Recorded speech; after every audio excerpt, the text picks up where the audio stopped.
The Egyptian Heaven and Hell by E.A. Wallis Budge continues, Volume 3, the contents of the books of the other world described and compared, with Chapter 12, 10th Division of the Tuat, Kingdom of Tamu, XII, according to the book Yim Tuat.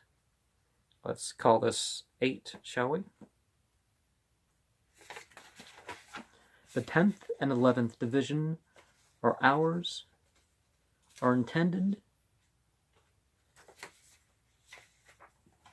to illustrate the passage of Yafura through the region of Yaqart and our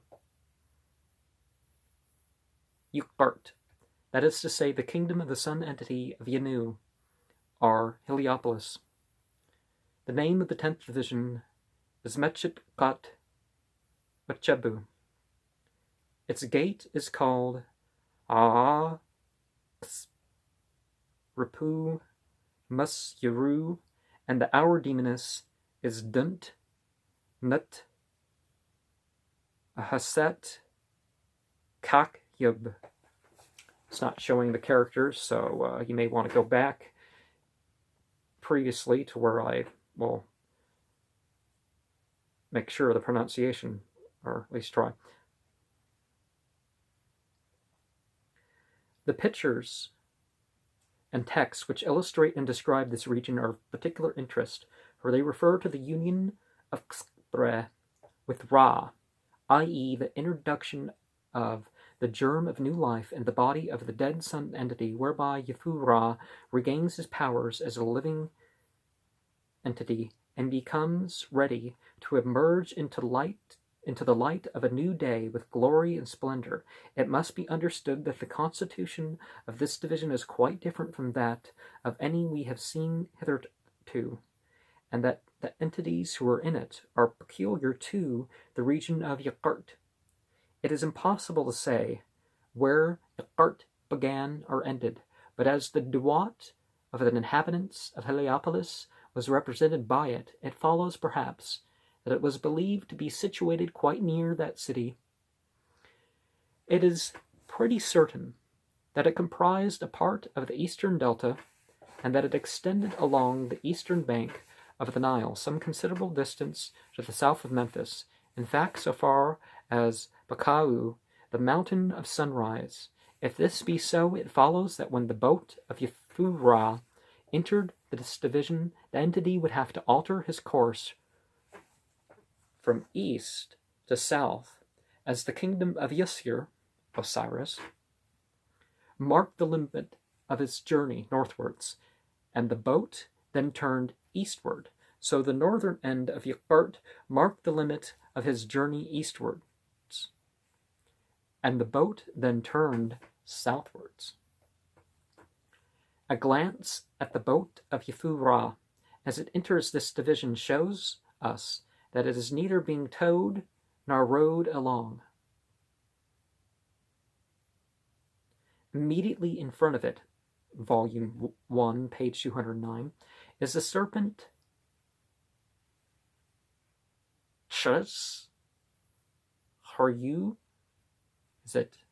I don't think it's the. I think it's with Haru Kente in the form of a black hawk sitting on its back. On one side is a demoness of the south, a demoness of the north, and on the other a demoness of the south. Next, we have the serpent Agsta, Volume 1, page 210, and then a group of 12 entities, 4 having disc for heads and carrying arrows, 4 carrying javelins, and 4 carrying bows. See Volume 1, page 210, 211. The serpent is the watcher of the Tuat in the holy place Qtegamante, and the weapons carried by the 12 entities are to enable them to protect Yafu-Ra against his enemies in this region. To the right of the path of Yafu-Ra are 12 lakes of water, which are intended to represent the celestial watery abyss of Nu, from which the Nile on earth was supposed to obtain its supply. At one end of the scene is Haru, who leans on his staff and addresses the beings who are seen plucking and swimming and floating in various lakes, Volume 1, page 226 and 227, and bids them to come to Hap-ur, and promises them that their members shall not perish, nor their flesh decay. Whether you're being rewarded or punished, it's kind of, oft repeating on itself, isn't it?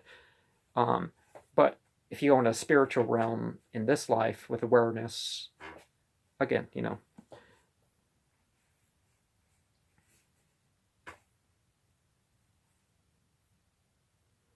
who the beings in the water are, it is impossible exactly to say, but it is clear that they were supposed to have the power to hinder the progress of the boat of Yifu-Ra, for Haru horse perpetuates them with promises of health and strength, as we've seen above.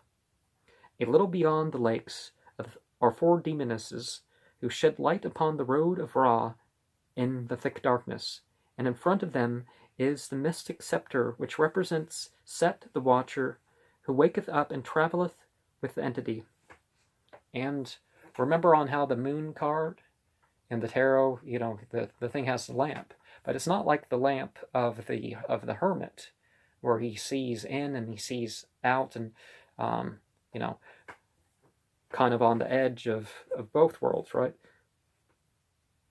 In front of them is the mystic scepter, which represents Set the Watcher, who waketh up and travelleth with the entity.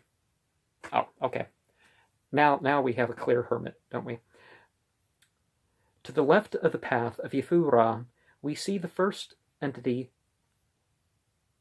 Ponxi, i.e., who is endowed with the property of life. Yeah, Ponxi. And Xper-Honx, in the form of a beetle, who is pushing before him an oval of sand, which either contains his germ or is intended to represent the ball of eggs which the Scarab-Us sire rolls before him, which he wishes to take through the division into the eastern horizon of the sky. See Volume 1, page 216. Then we have the 2 serpents, Menenue, supporting a disc, and a demoness of the north and south, Volume 1, page 217. To the right of these are the demonesses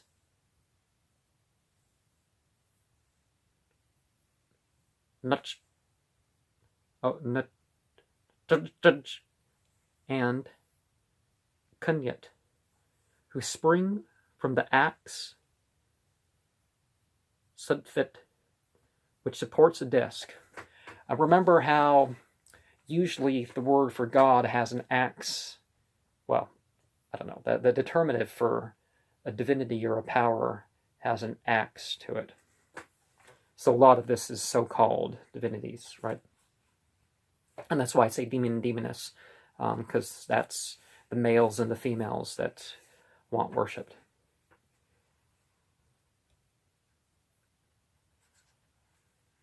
These four demonesses gather together souls on earth, and they purify the mighty spirits in the Tuat. They only become visible when Yifu-Ra appears, and so soon as he has passed them by, they vanish. Beyond these is a long procession of entities who assist Yifu-Ra in his journey. The first 8, who are demonesses, stand before the ape entity called Yif Ermin Ma'atef, who holds the eye of Haru, and it is their duty to recite the words of power which shall cause splendor to issue from the eye of Haru each day, and to sing praises to it. See Volume 1, page 219 to 221. Remember, I've already shared with that. The other deities, or so-called deities, only come into being when Yifu-Ra utters their names. So wouldn't they be egregors and just be thought forms rather than real things? They live in the shades, which are in the mouth of the great entity, and their souls travel with him. Their work is to strip the dead of their swathings, and to break in pieces the enemies of Ra and to order their destruction. The 11th division of the Tuat, the kingdom of Tamu, XII Ra, according to the book Yim Tuat. The name of this division, or hour, or city, is Run Barat Yiput Katu, i.e., mouth of the circle which judgeth bodies. The name of its gate is Suksin Duatiu, i.e., embracer of the entities of the Tuat, and the hour demoness is Sabit Nabat Uya Kasifat Sabyim Pertif, i.e., Star Lady of the East, which repulseth Sabia at his appearance. Is Sabia Mercury? This division of the Tuat was very near the mountain of the sunrise, from which the newly born sun entity would appear soon after daybreak, and the knowledge of the entities in it, and of their forms and names, was believed to ensure to its possessor the power to emerge from the Tuat as a spirit equipped for traveling with the sun entity over the sky. The boat of Yafu Ra makes its way through this region, and on looking at it, see volume 1, page 233, we see on its 233, on its prow a disk of light encircled by a serpent. The disk is that of the star Pustu, and it guideth this great entity into the ways of the darkness, which gradually lighteneth and illumineth those who are on the earth.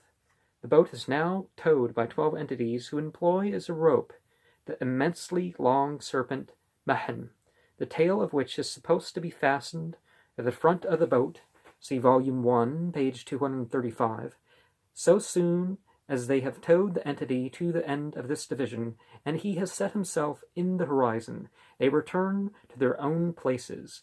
Immediately in front of these entities are 2 crowns, the white and the red, see volume 1, page 237, which rest each on the back of a Raz.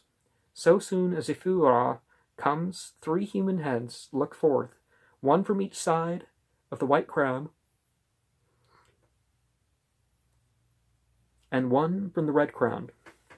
They resemble when he has passed by. The leaders of this remarkable procession are 4 forms of the demoness Knife,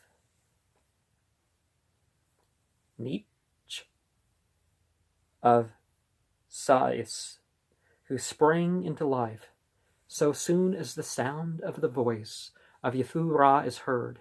These are Nietzsche, the child, Nietzsche of the white crown, Nietzsche of the red crown, and Nietzsche of the phallus.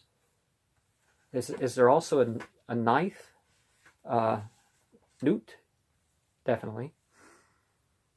These demonesses guard the holy gates of the city of Sais, which is unknown, and can neither be seen nor looked at.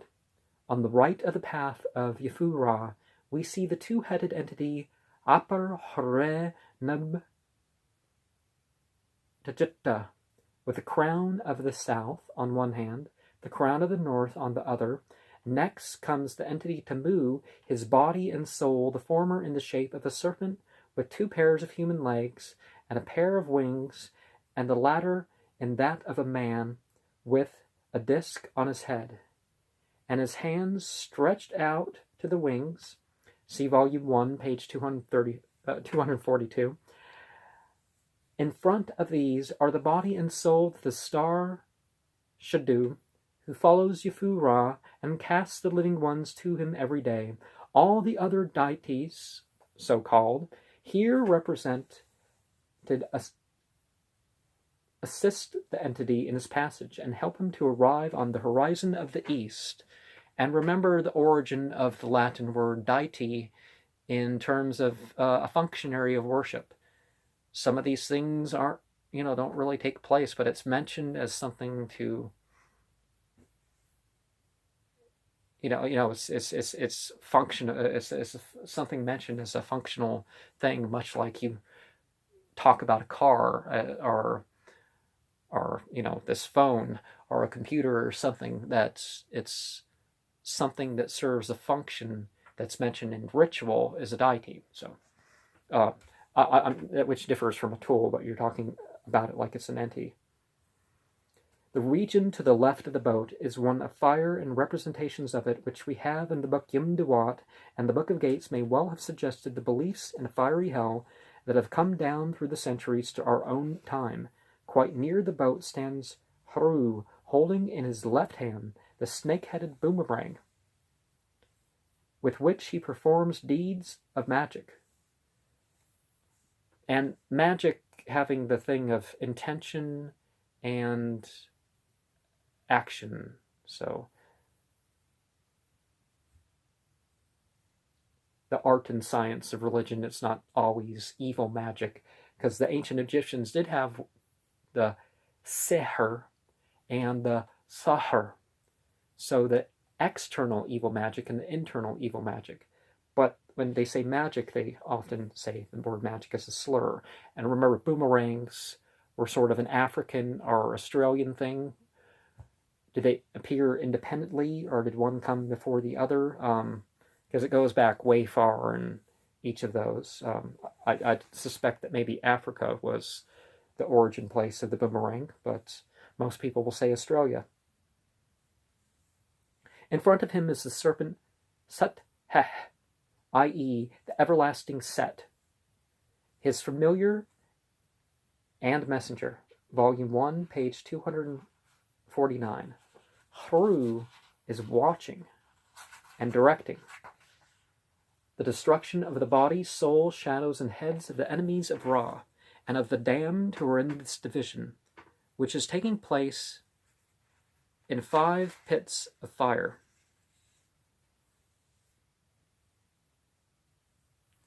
A lioness-headed demoness stands by the side of the first pit, which contains the enemies of Ra.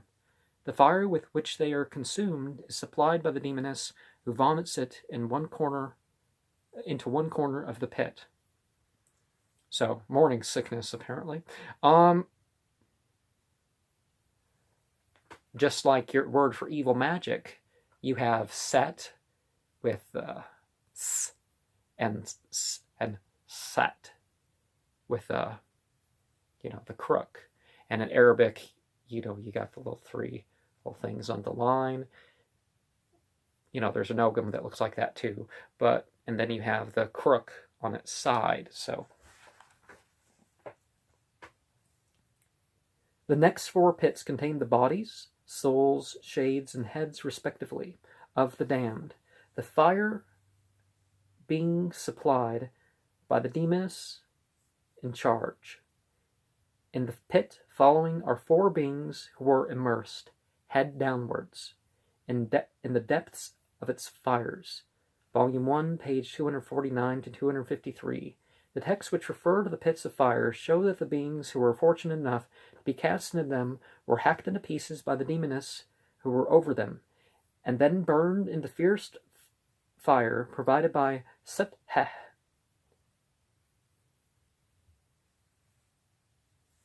And the demoness until they were consumed. Now, my 9 vibrations, which I've shared before, but not with the characters, the second is Heh. And could that have something to do with this word for eternity here? I don't really have meanings for Eher, Heh, Hu, Pumluk, Gun, Noet, X, Ya, Ba.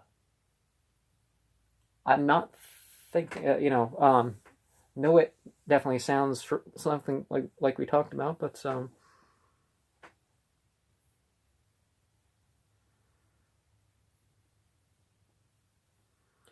the pits of fire were, of course, suggested by red, fiery clouds, which, with lurid splendor, often herald the sunrise in Egypt.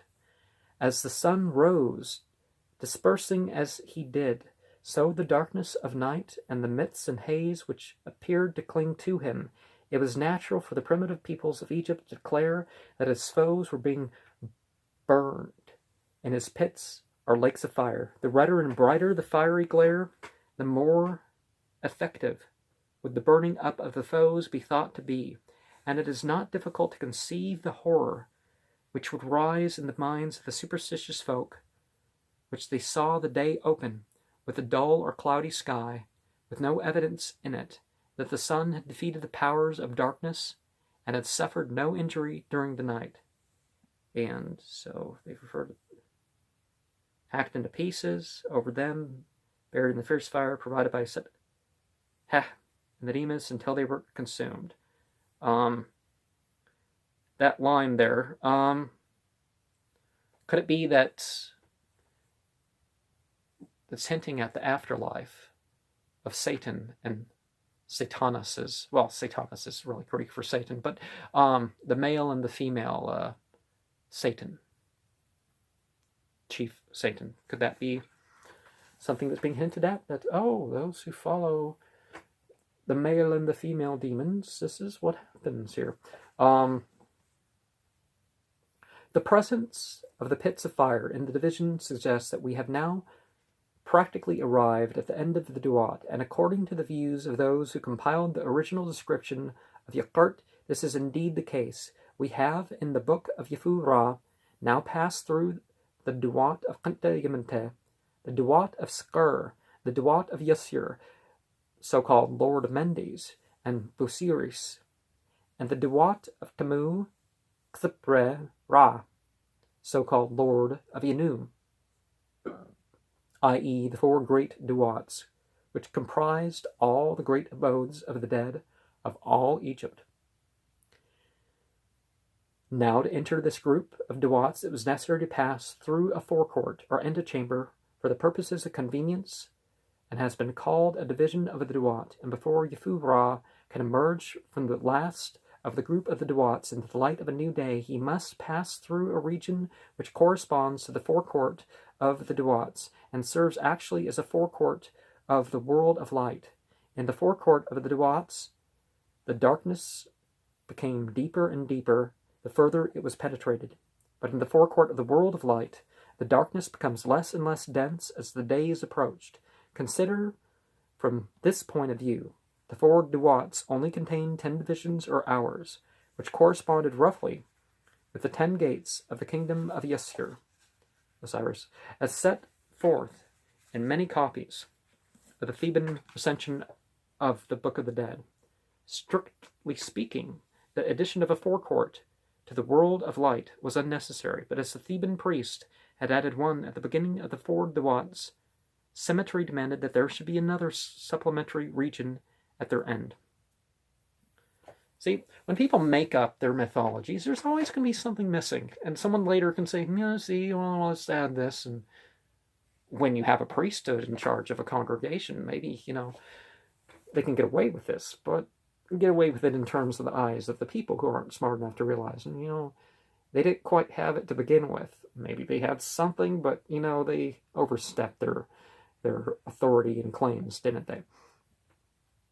Now we treat the 10 divisions of the four Tuats as hours, and assume that the book of Yafu-Ra began its journey through them on an average between 6 and 7 o'clock in the evening. It follows that the entity reached the abode of Yasir about midnight, together with those souls who traveled with him, the souls who chose to be judged by Yasir, preferring a heaven full of material delights to spiritual happiness, disembarked and passed into the judgment hall, where they receive their sentence and are made joyful or miserable. For the blessed homesteads were provided, and for the wicked slicings and gnashings with knives, and pits of fire, wherein their bodies and souls and shadows were destroyed forever. The evidence indicates that Yasir passed judgment on souls each day at midnight, and that the righteous were rewarded with good things shortly afterwards. The wicked were also punished with tortures and burnings probably soon afterwards, or at all events before the sun rose on the following day. Thus, Yasir in the Tuat and Ra in the world of light would rejoin in freedom would rejoice in freedom from foes until the time arrived for a new weighing of words to take place, and according to one view, the enemies of XII and the foes of Ra were consumed in the fire together, and it was the smoke and fire of their burning which were seen in the heavens at sunrise. We may now consider the vestibule at the end of the 4 Tuats and describe the beings who were in it. And see, now we're going back to, the 9th division, 10th division, 11th division.